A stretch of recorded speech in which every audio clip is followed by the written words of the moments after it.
Yesu asifiwe. Mwambie jirani yako hongera kwa kuhudhuria tena maombi siku ya leo. Mwambie tena hongera kwa kuhudhuria maombi siku ya leo. Mwambie maisha yako hayatabaki kawaida. Mwambie maisha yako hayatabaki kawaida. Bwana Yesu asifiwe. Bwana Yesu asifiwe. Amen. Basi tunaweka sawa mambo kadhaa. Asante.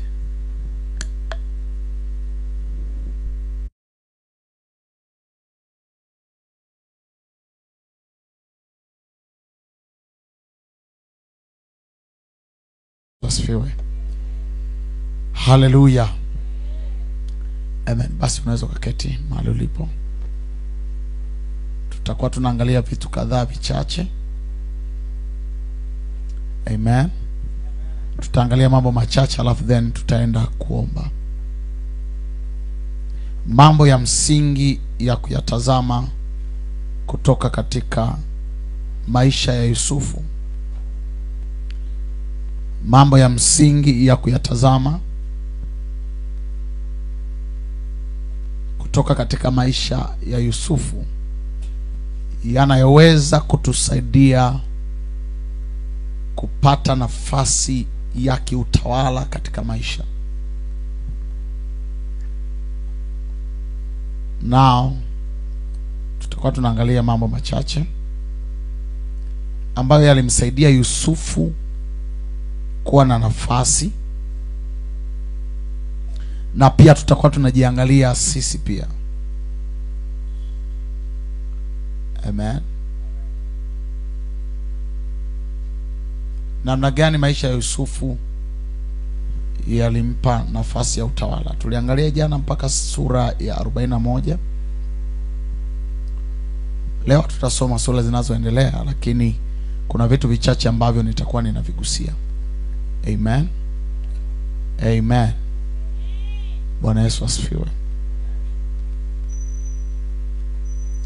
Unapotaka kuelekea kuwa na nafasi ya kiutawala katika ulimwengu wa roho au katika ulimwengu wa mwili, kuna vitu vya msingi vya kuviangalia. Kuna vitu vya msingi vya kuviangalia, na tunaona Mungu anampa Yusufu nafasi, na anapokuwa na nafasi kuna vitu kadhaa. Tunaona Yusufu Mungu anaanza kutembea naye akiwa na miaka 17. Tunaona Yusufu akiwa na miaka 17, inaonesha namna gani Yusufu alikuwa. Kwa hiyo mpaka anapotimiza miaka 30 anapopokea nafasi ya utawala ni almost miaka 13 imepita. Ndani ya hiyo miaka 13 kuna vitu ambavyo unaweza ukaviona kwenye maisha ya Yusufu ambavyo vinampa Yusufu nafasi ya utawala.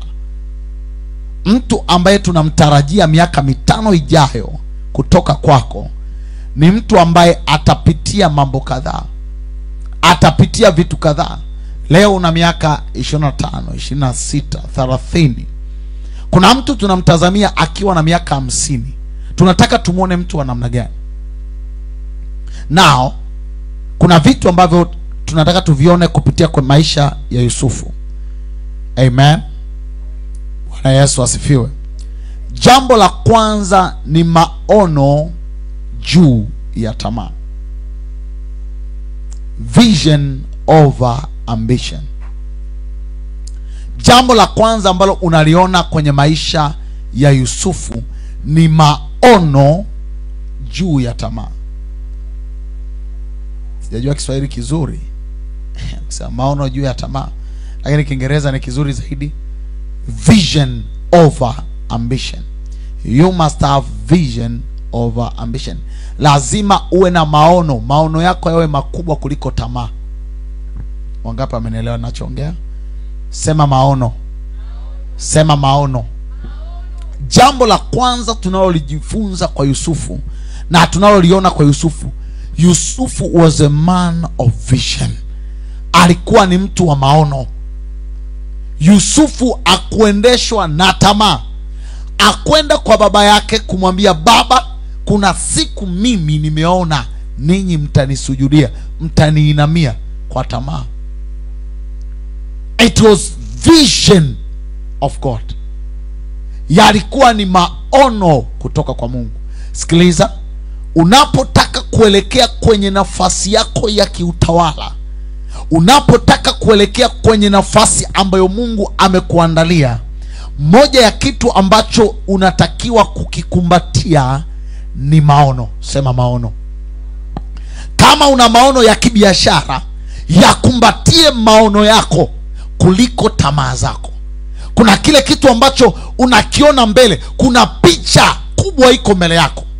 Kuna picha ya mfanyabiashara iko mbele yako.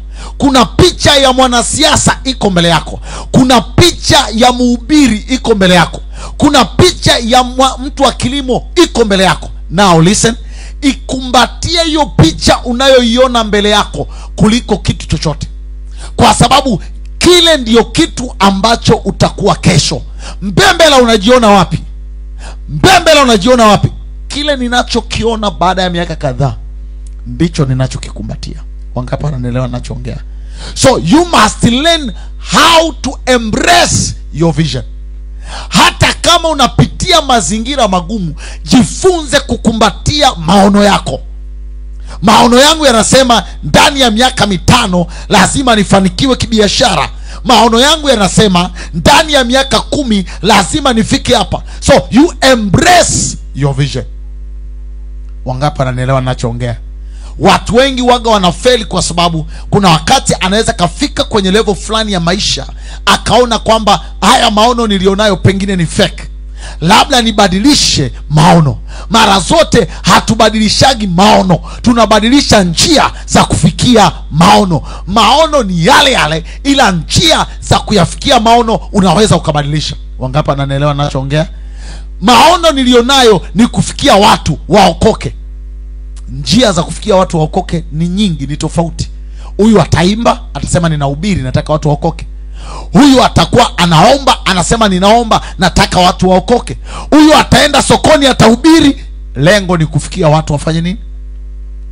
So usiwe na mambo ambayo yatakuwa yanakulazimisha ufikie matokeo ya haraka. Watu wenye tamaa ni watu wanaoachaga maono. Narudia tena, watu wenye tamaa ni watu wanaoyatupaga maono.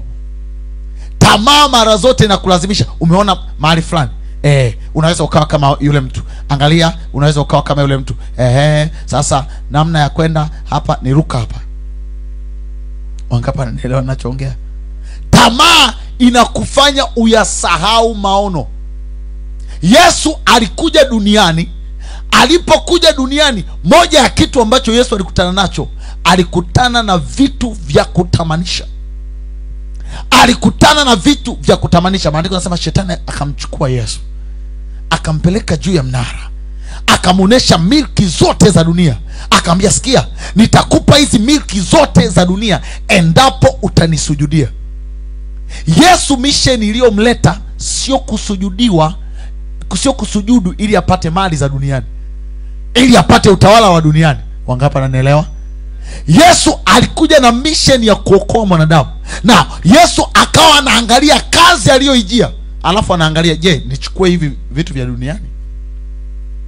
So kulikuwa na picha kubwa ambayo wanayo ya wokovu. Adam kilichompoteza ni tamaa. Bwana, ili tunda ukila macho yako yatafunguka, na macho yako yakifunguka utakuwa kama Mungu. Mwanzo sura ya 3. Eva anadanganywa, na Eva anampelekea mmewe tu, nasema hili tunda tukila macho yatafunguka. So angalia, kulikuwa na tamaa. Sema tamaa. Sema tamaa. Sema ambition. Watu wengi wana ambition and not vision, kwa sababu amemwona mtu fulani anaendesha gari fulani, na yeye anasema na mimi nataka. Amemwona mtu fulani ana kanisa kubwa lina watu wengi, na mimi nataka. No, you must know the ways. Lazima ufahamu ya kwamba huyu mtu yalikuwa ni maono yake, yalikuwa ni mambo ambayo anayapambania. Maono ni picha kubwa ya mbele unayokuwa nayo. Wangapi wananielewa ninachoongea? Tunajifunza kwenye maisha ya Yusufu. Yusufu alikuwa na picha kubwa ya mbele. Miaka 13 ijayo kuna picha anataka itimize. Kuna picha kubwa iko mbele yako. Usiogope mazingira unayokutana nayo. Usiogope hali ya kifedha unayokuwa nayo sasa. Sometimes unaweza ukakaa hauna pesa sasa, lakini haimaanishi baada ya miaka 13 bado utakuwa huna pesa. Yusufu, sasa hivi wewe ni mtumwa mwaka huu, lakini baada ya miaka 13 wewe ni waziri unayetawala nchi. Wangapi wananielewa ninachoongea? So kuna vision ambayo iko mbele. Yusufu, unaenda kwenye nyumba ya Potifa. Kumbuka ulipoenda kwenye nyumba ya Potifa kuna vision unayo. So Yusufu ameenda kwenye nyumba ya Potifa, anajua one day lazima nitawale, lazima nimiliki, lazima niwe mkuu, lazima watu waje wanisujudie. Niliota ndugu zangu lazima waje wanisujudie. So Yusufu ana picha ya mbele. Ana picha inayomwambia siku moja ndugu zako watakuja watakusujudia. Anaingia kwenye nyumba ya Potifa, anaenda kama mtumwa. Baadaye anasingiziwa kesi ya kubaka, anapelekwa gerezani, anatupwa gerezani. Ni kama ndoto zangu zinapotea vile, ni kama ndoto zangu zinakufa. Lakini ndio wakati ambao ndoto zake kutimia, wakati unakaribia. Wangapi wananielewa ninachoongea? Yusufu akiwa na miaka 28 yupo gerezani. Amekaa gerezani, anateseka gerezani, lakini ndani yake ana ndoto ya kwamba siku moja nimeota ndugu zangu watakuja watanisujudia. Nimeota siku moja nitakuja kuwa mtawala. Lakini mtawala leo hii yupo gerezani. Hakuyatupa maono yake akiwa gerezani. Wakati yule mnyoshaji anatoka kwenye kitabu cha Mwanzo sura ya 40, maandiko yanasema Yusufu akamwambia, sikiliza ndugu yangu, unapotoka wakati huu naomba unikumbuke. Ukienda huko kanitaje kwa mfalme. Maandiko yanasema yule ndugu aliondoka akamsahau Yusufu. Lakini Yusufu hakusahau maono yake. Mtu mmoja sema Yusufu hakusahau maono yake. Jifunze jambo moja, pamoja na kwamba unaishi maisha ambayo sio unayotaka, usisahau maono yako. Utakutana na watu ambao watajaribu kuyabadilisha maono yako. Maono yako ndio kesho yako. Usibadilishe maono yako. Lile jambo ambalo uliota lipambanie.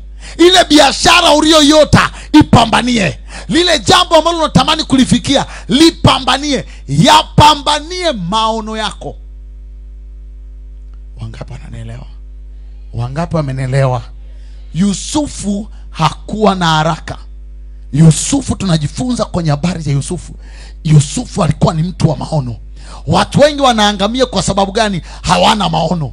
Watu wengi wanapotea kwa sababu gani? Hawana maono. Wakikutana na mtu yote, unaweza kuuza duka, ndio, ambadilisha hapo. Unaweza kuwa hivi, ndio. Now you must have vision. Lazima uwe na maono. Najifunze kuyapambania maono yako. Geukia jirani yako, mwambie jifunze kuyapambania maono yako. Mwambie tena jifunze kupambania maono yako. Tupo kwenye kizazi ambacho kuna vitu vingi ambavyo vinaweza vikakusaulisha maono yako, na kuna vitu vingi ambavyo vinachochea tamaa. Unaweza ukawa tajiri, uwa mama yako. Unaweza ukawa tajiri, uwa baba yako. Unaweza ukawa kiongozi, uwa ndugu zako, uwa fulani, angamiza fulani. Angalia, hayo yote ni maisha ya tamaa. Unaweza ukawa mhubiri mkubwa, mwaga damu za watu. Ukishamwaga damu za watu, watu watakuja kanisani. Now listen, kuna watu ambao wana embrace tamaa, wana embrace ambition. That's why wako radhi kufanya chochote, hata kitu ambacho sio cha kibinadamu, ili kwamba wafikie vitu wanavyotaka. Unapokuwa unajifunza mambo kama haya, elewa kitu kimoja: maono yako ni bora kuliko ambition zako. Narudia tena, maono yako ni bora kuliko ambition zako.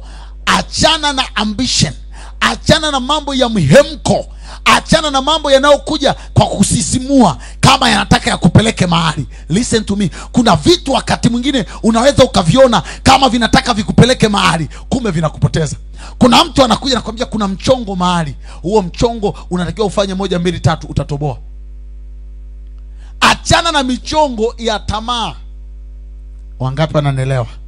Yusufu anakutana na vitu kwenye nyumba ya Potifa.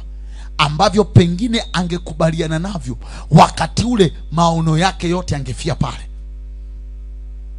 Wangapi wananielewa? Wangapi wananielewa? Na kufundisha kitu ambacho kinaweza kikabadilisha kabisa maisha yako. Andika maono yako ya miaka 10 ijayo. Andika maono yako ya miaka 5 ijayo. Jiambie nafsi yako ya kwamba ndani ya miaka 5 nataka nijione niko hapa. Leo hii ninauza karanga, lakini ndani ya miaka 5 nataka niwe na viwanda. Nataka nifike hapa.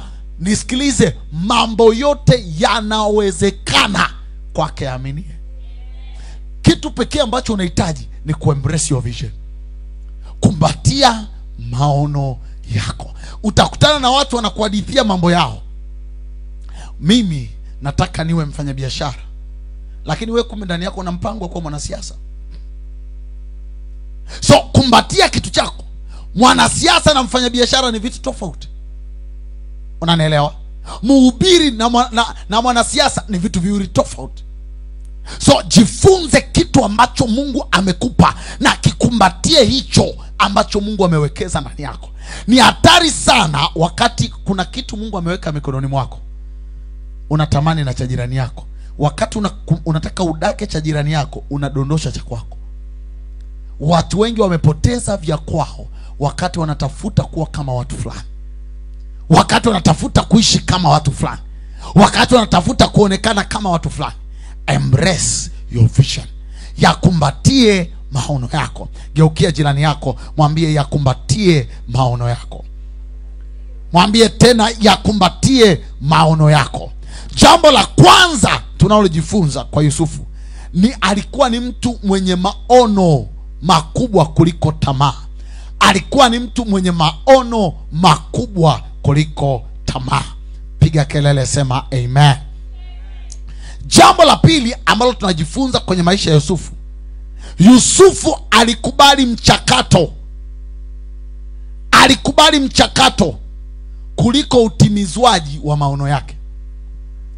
Alikubali mchakato kuliko utimizwaji wa maono yake.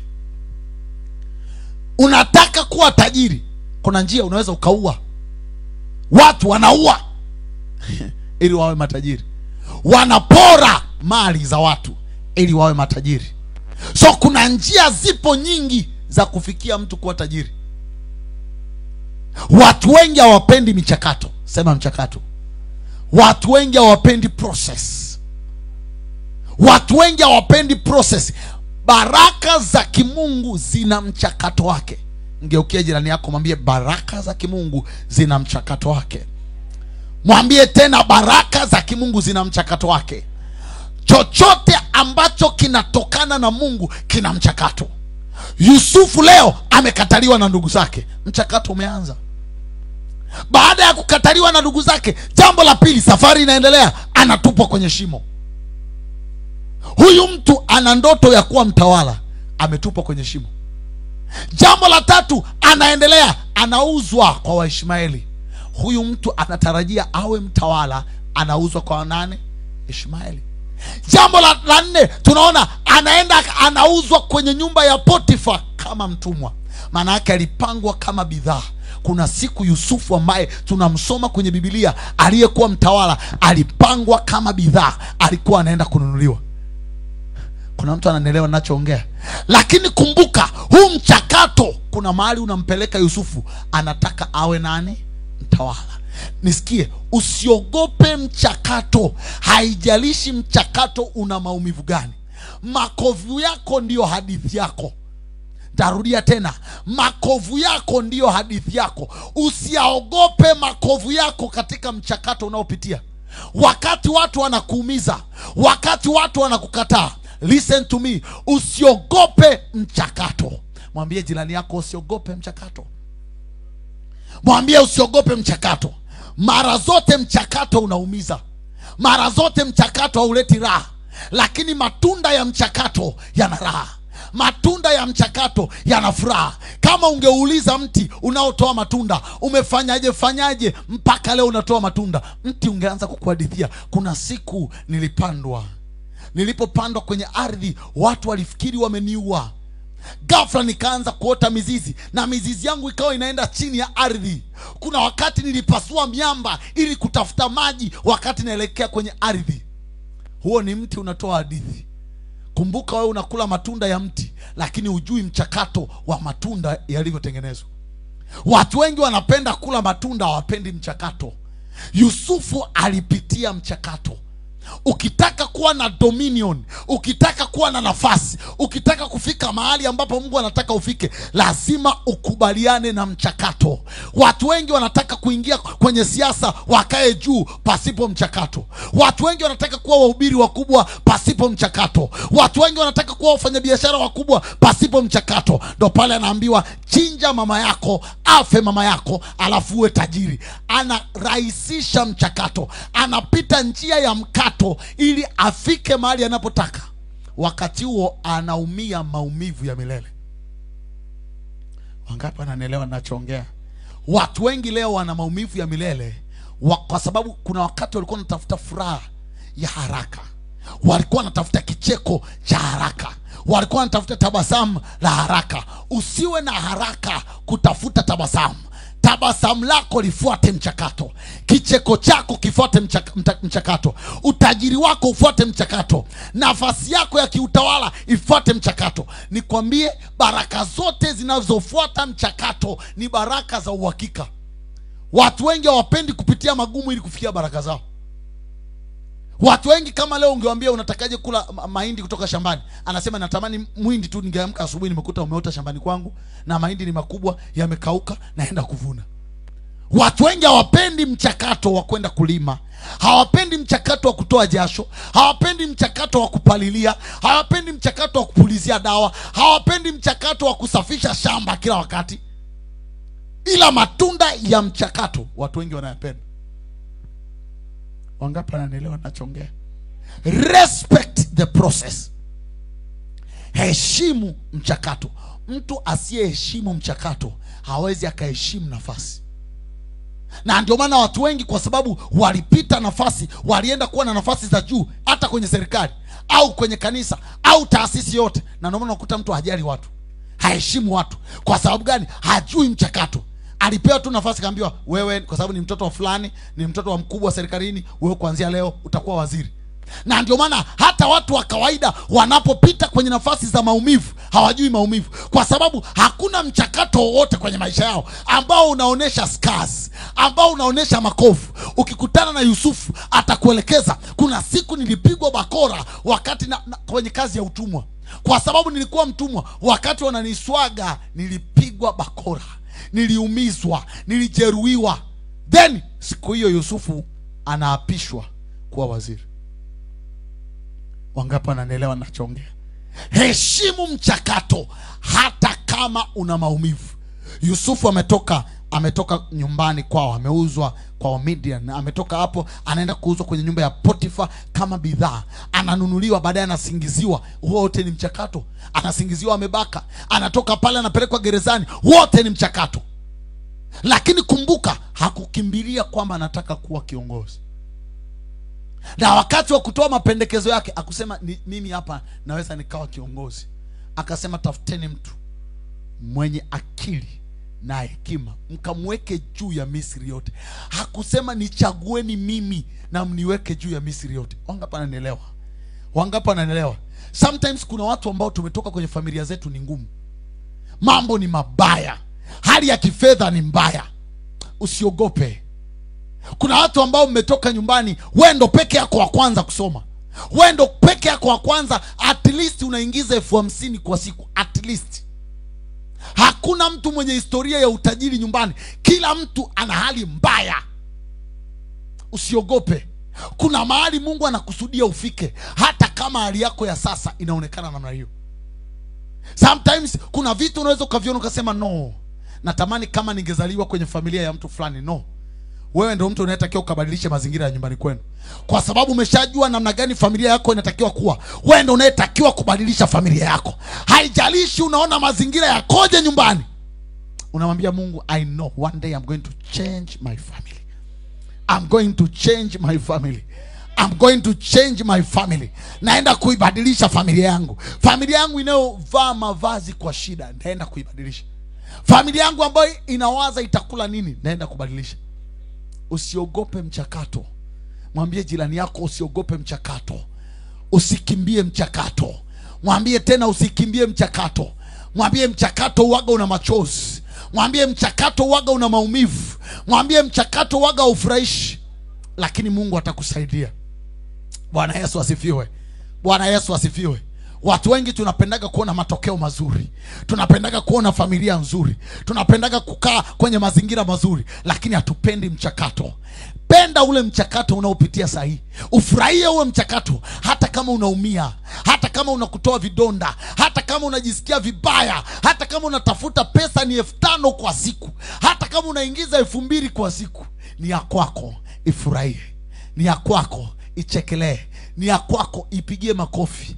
Ufurahie mchakato. Wewe unaiambia nafsi yako, kuna siku utashika bilioni. Kuna siku utahesabu mamilioni ya pesa. Kuna siku utakuwa unapanda ndege unaenda Dubai, unaenda China, unaenda Turkey, unaenda, you can mention just any country that you desire to go one day.